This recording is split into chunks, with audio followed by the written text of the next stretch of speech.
आज की कहानी सुनकर आप दंग रह जाएंगे।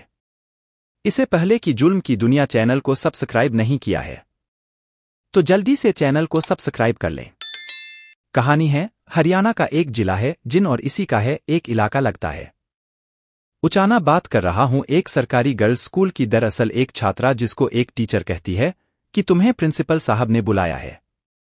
अपने ही कक्ष में अपने ही कार्यालय में जैसे ही वह लड़की सुनती है, थोड़ी सी परेशान सी हुई, क्योंकि प्रिंसिपल साहब के सामने जाना स्टूडेंट में आज भी दम नहीं होता है। वह लड़की सीधा प्रिंसिपल साहब कमरे में जाती है और कमरे में खोलने से पहले ही दरवाजे को नॉक करती है। कहती है, मैं आई कमिंग सर। तो बस वो कहते हैं कि ठीक है, अंदर आ जाइए। वह लड़की जैसे ही प्रिंसिपल साहब के सामने जाकर खड़ी होती है, प्रिंसिपल साहब कहते हैं कि अरे सामने नहीं, तुम्हें मेरी बिल्कुल बराबर में आना चाहिए। जहां पर प्रिंसिपल साहब की कुर्सी पड़ी हुई है, अपने ही कुर्सी पर बैठे हुए उस लड़की को बिल्कुल बराबर में खड़ा कर लिया और खड़ा करने के बाद बातचीत करते करते उस लड़की का हाथ पकड़ लिया। हाथ पकड़ने के बाद उससे वह ऐसे ही बातचीत करते रहे और बातचीत करने के दौरान ही उसके प्राइवेट पार्ट्स पर उन्होंने हाथ डाल दिया। यही नहीं, उसके और भी सीने पर हाथ उन्होंने जैसे ही डाला है तो लड़की ने कहा कि सर, यह मेरे साथ आप क्यों गलत कर रहे हैं? तो उन्होंने कहा, यानी कि प्रिंसिपल साहब कहते हैं कि गलत जैसा मैं कर रहा हूं वैसे ही चुपचाप सहन करती चली जाओ। यदि किसी भी तरह की आवाज निकालने की कोशिश की, यदि किसी भी तरह का विरोध करने की कोशिश की तो तुम्हें न केवल मैं फेल करूंगा, तुम्हारा प्रैक्टिकल में फेल करूंगा, बल्कि तुम्हारे माँ बाप को यह जाकर शिकायत करूंगा कि तुम लड़कों के साथ घूमती हो और तुम्हारी पढ़ाई हमेशा के लिए बंद हो जाएगी। उस लड़की ने सहन किया और सहन करने के बाद मौका पाते ही वहां से वह कमरे से निकल आती है और जो उसने अपने आंखों से देखा, जो प्रिंसिपल का दरवाजा है अंदर घुसने का कक्षा की तरफ का, वह शीशे का बना हुआ है। अंदर से देखते हैं तो बाहर का बिल्कुल साफ दिखाई देता है, लेकिन बाहर से जब अंदर की तरफ देखते हैं तो बाहर से अंदर की तरह साफ दिखाई नहीं देता। वह लड़की परेशान हाल सीधा अपने प्रिंसिपल कक्ष से बाहर निकलती है। बाहर निकलने के बाद अपनी सहेली के पास जाती है और सहेली के पास जाकर रोने लगती है, बातचीत करने लगती है। जैसे ही सहेली से रो रही थी, बातचीत कर रही थी, सहेली ने कहा, क्या हुआ, क्या प्रिंसिपल साहब ने तुम्हारे साथ भी कोई गलत हरकत की है? तो उस लड़की को बड़ा ताजुब हुआ, क्योंकि उसे लग रहा था कि यह शायद पहली बार उसके साथ हुआ है। लेकिन जब उसकी सहेली ने कहा कि ऐसा उसके साथ भी हो चुका है, तभी इन दोनों ने मिलकर एक प्लान बनाया। बोले कि यदि यह ऐसा ही होता रहा तो बहुत गलत हो जाएगा, इसको किसी भी तरकीब से रोका क्यों न जाए। अब रोकने के लिए लगातार प्लान कर रहे थे। अब अगस्त 2023 में उस लड़की के साथ यह वारदात होती है और दोनों लड़कियों ने, दोनों सहेलियों ने मिलकर तमाम तरह की कोशिश की, बहुत सारी बात सोचकर कैसे करें कैसे ना करें। उन्हें डर लग रहा था कि उन दोनों का नाम सामने आ गया तो स्कूल से नाम कट जाएगा, उनकी पढ़ाई हमेशा हमेशा के लिए बंद हो जाएगी। जब दोनों सहेलियों ने बहुत सारी प्लान करने के बाद फिर सोचा कि एक काम करते हैं, क्यों ना एक पत्र लिखा जाए प्रधानमंत्री नरेंद्र मोदी के नाम, क्यों ना एक पत्र लिखा जाए राष्ट्रपति के नाम, क्यों ना एक पत्र लिखा जाए चीफ जस्टिस ऑफ इंडिया के नाम। तो इसी तरह से उन्होंने सोचते रहे और सोचते सोचते 5 पेज का एक पत्र लिख डाला और पत्र में जो लिखा था वह अपने आप में बड़ा भयानक होता है। दरअसल उस पत्र में उन्होंने न केवल प्रधानमंत्री, राष्ट्रपति, राष्ट्र महिला आयोग, राष्ट्रीय राज्य महिला आयोग, दिल्ली महिला आयोग, इस तरह के अलग अलग विंगस को, अलग अलग संस्थाओं को उन्होंने पत्र लिखा। और 31 अगस्त 2023 को यह पत्र जब पोस्ट कर दिया गया, जब यह सीधे सीधे सब संबंधित दफ्तर में पहुंचने लगा तो ज्यादातर दफ्तरों की जो पेज था, पन्ने थे, वह कहीं ना कहीं वह चुप हो गए, शांत हो गए। शायद यह पत्र कभी सामने नहीं आया, लेकिन जो राष्ट्रीय महिला आयोग के लिए जो पत्र लिखा गया था, वह पत्र न केवल अब उस ऑफिस में था, बल्कि पत्र वायरल हो जाता है। जबकि पत्र की यही शर्त थी, इस पत्र को छुपा के रख लिया जाए। यदि यह पत्र सामने आता है तो हर एक क्लास में जाएंगे टीचर और क्लास में जाने के बाद हमारी कॉपियों को निकलेंगे। कॉपी निकालने के बाद हमारी राइटिंग चेक करेंगे, कहीं ऐसा ना हो हमारी राइटिंग अगर मैं मैच कर गई तो हमारी पढ़ाई पूरी तरह से बाधित हो जाएगी। लेकिन इसका भी ख्याल रखा गया और फिर इस मामले की जांच पड़ताल शुरू होती है। जैसे यह वायरस होता है वैसे ही लोगों की सांसें रुक जाती हैं। यूं कहे कि लड़कियों ने यह भी शर्त रखी थी कि जब कोई जांच अधिकारी आते हैं तो जांच अधिकारी इस जिले के तो बिल्कुल भी नहीं होने चाहिए, या तो दिल्ली के होने चाहिए, या चंडीगढ़ के होने चाहिए, या कहीं बाहर के होने चाहिए।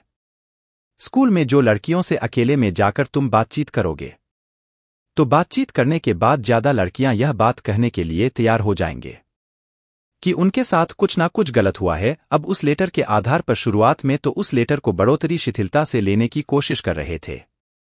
उस प्रिंसिपल की अच्छे लोगों में पहुंच होती है। प्रिंसिपल का नाम करतार सिंह होता है। अब करतार सिंह के खिलाफ कोई कार्रवाई न हो, इस तरह की कोशिश की गई, लेकिन फिर लगा कि बहन बेटियां तो स्कूल में जाते ही हैं। किसी की भी बहन हो सकती है और किसी की भी बेटी हो सकती है, ऐसा कैसे हो सकता है? जब इस मामले की जांच होती है तो वह चिट्ठी सामने आती है। चिट्ठी में पहले लिखा हुआ था कि सबसे पहली बात कि जो भी लड़की विद्यालय की पसंद आया करते थे, उस विद्यालय की लड़की तक मैसेज जाया करता था, और मैसेज आने के बाद उससे कहा जाता था कि प्रिंसिपल ने तुम्हें अपने कमरे में बुलाया है। वहां जाने के बाद लड़की से बातचीत के साथ साथ उसके शरीर के अलग अलग हिस्सों में हाथ डाल दिया करते थे। यदि लड़की विरोध कर रही है तो उसके साथ ज्यादा वैसी बात नहीं होती थी, लेकिन लड़की डर जाया करती थी, कभी फेल होने के डर से, यह भी प्रैक्टिकल में नंबर कम आने की वजह से। तब उस लड़की की चाहे वो सलवार में हाथ डाले, चाहे वह उसकी कुर्ती में हाथ डाले, वह इस हद तक भी मतलब चला जाएगा। तो यदि अगर इसी बीच में कोई बाहर से आदमी आया करता था, फिर ऐसी स्थिति में क्योंकि बाहर का साफ दिखाई देता है, बाहर से अंदर का नहीं दिखाई दिया करता था, तब वह उससे नॉर्मल बातें करना शुरू कर दिया करता था। अब ऐसे ही करता था। यदि किसी ने विरोध किया तो विरोध करने के बाद उसके साथ होता क्या था कि तुम्हें फेल कर दिया जाएगा, इस तरह की बातें होती थी। लेकिन इस काम में उस प्रिंसिपल की हेल्प करती थी एक लेक्चरर, जो कि हिस्ट्री की लेक्चरर होती थी। वहीं ज्यादातर लड़कियों को किसी भी लकड़ी पर हाथ डालता था। किसी लड़की को देखा था जो अच्छी लगती थी, सुंदर लगती थी, उस लड़की को देखने के बाद वह अपनी हिस्ट्री की टीचर से कहता था, और हिस्ट्री की टीचर जाकर उस लड़की से कहती थी कि तुम्हें प्रिंसिपल साहब ने याद किया है, तुमसे बातचीत करना चाहते हैं। यह भी दावा किया गया है उस पत्र के अंदर, जो 5 पन्नों का पत्र है, कि प्रिंसिपल के और हिस्ट्री की जो मैडम है उसके आपस में एनीथिंग संबंध है। वह गलत काम उसी कमरे के अंदर करते हैं, और कोई बाहर से आता है तो आराम से देख लेते हैं। और ऐसे करते करते एक लड़की ने तो शर्म की वजह से स्कूल छोड़ दिया था, क्योंकि उस लड़की की नाम उस प्रिंसिपल ने इतना बदनाम कर दिया था। बदनाम करने की वजह से वह लड़की स्कूल छोड़कर चली जाती है। यह भी दावा किया जाता है कि उसने अपने जीवन लीला हमेशा हमेशा के लिए समाप्त कर ली, खत्म कर ली। अब लेटर को गंभीरता से लिया गया। इसके बाद फिर टीम स्कूल में जाती है। स्कूल में जाने के बाद अलग अलग तरीके से जांच पड़ताल कर रहे थे, तो 390 लड़कियों से पूछताछ की जाती है। 390 लड़कियों से अलग अलग करके बातचीत कर रहे थे कि तुम्हारे साथ कोई गलत हरकत तो नहीं हुई है, कुछ बात तो नहीं हुई है। तो उसमें से 50-60 लड़कियों ने यह स्वीकार कर लिया कि उन्होंने हमारे साथ गलत हरकत किया है, हमें गंदी नजरों से देखा है, हमसे गंदी बातें की हैं, हमारे शरीर के अलग अलग हिस्सों को छूने की कोशिश की है। जब 60 लड़कियों ने यह बात कही, तब जो प्रशासन था, जहां जहां उच्च अधिकारियों तक बात पहुंचती है, वहां वहां तक हड़कंप मच जाता है।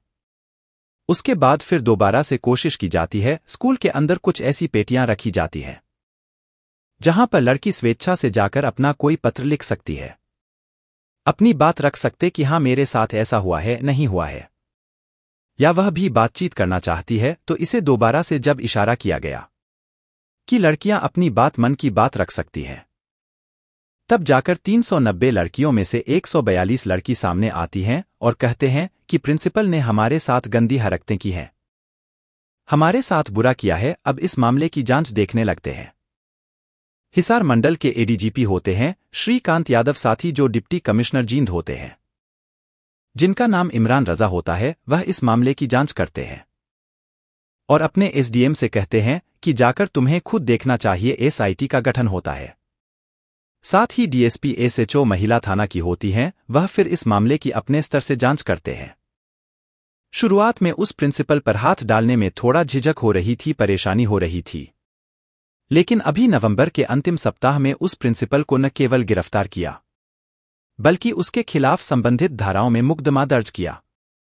पोक्सो एक्ट लगा, SC/ST एक्ट भी लगाया गया, छेड़छाड़ की धाराएं मिलेगी। लेकिन जिस तरह से जब पुलिस ने एसआईटी ने उच्च अधिकारी ने अपनी जांच अभी भी जारी है और जांच के बाद ही पूरी तरह से मामला क्लियर हो सकेगा कि वह कितना भयानक कितना गंदा इंसान था जो लड़कियों के साथ गंदी हरकतें कर रहा था। कहते हैं कि कोई भी माँ बाप अपने बच्चों को जब अपने घर पर छोड़कर जाता है तो बार बार आसपास के लोगों से फोन करके पूछता है। वुमेन घर पर भी अगर फोन नंबर होता है तो पूछा जाता है कि बेटा तुमने खाना खाया नहीं खाया, कोई घर पर आया तो नहीं था, किसने दरवाजा खटखटा तो नहीं था। लेकिन एक ही मेहेज एक ऐसी जगह होती है, स्कूल विद्यालय, जहां पर माँ बाप अपने बच्चों को भेजकर पूरी तरह से निश्चित हो जाते हैं कि हाँ बच्चा 100% सेफ है, सुरक्षित है, वहां पर किसी तरह की कोई दिक्कत नहीं है। लेकिन जींद के जिस तरह से सरकारी राजकीय विद्यालय में, जिस तरह से गर्ल्स कॉलेज इन विद्यालय के अंदर लड़कियों के साथ पिछले 6 साल से लगातार ऐसे ही गंदा घिनौना कृत्य हो रहा था, तो आप सहज अंदाजा लगा सकते हैं कि 6 साल में कई लड़कियां ऐसी हो कि जो पास आउट होकर यहां से चलेगी होगी। कितनी लड़कियां ऐसी होंगी जिनके साथ उस प्रिंसिपल ने यौन शोषण भी किया होगा। दोस्तों, इस वीडियो से किसी को भी डराना या धमकाना नहीं, बल्कि आपको जागरूक करना है और आप सचेत रहें। दोस्तों, वीडियो पसंद आई हो तो लाइक शेयर करें, साथ ही जुल्म की दुनिया चैनल को सब्सक्राइब करें रोज एक नई कहानी सुनने के लिए। धन्यवाद।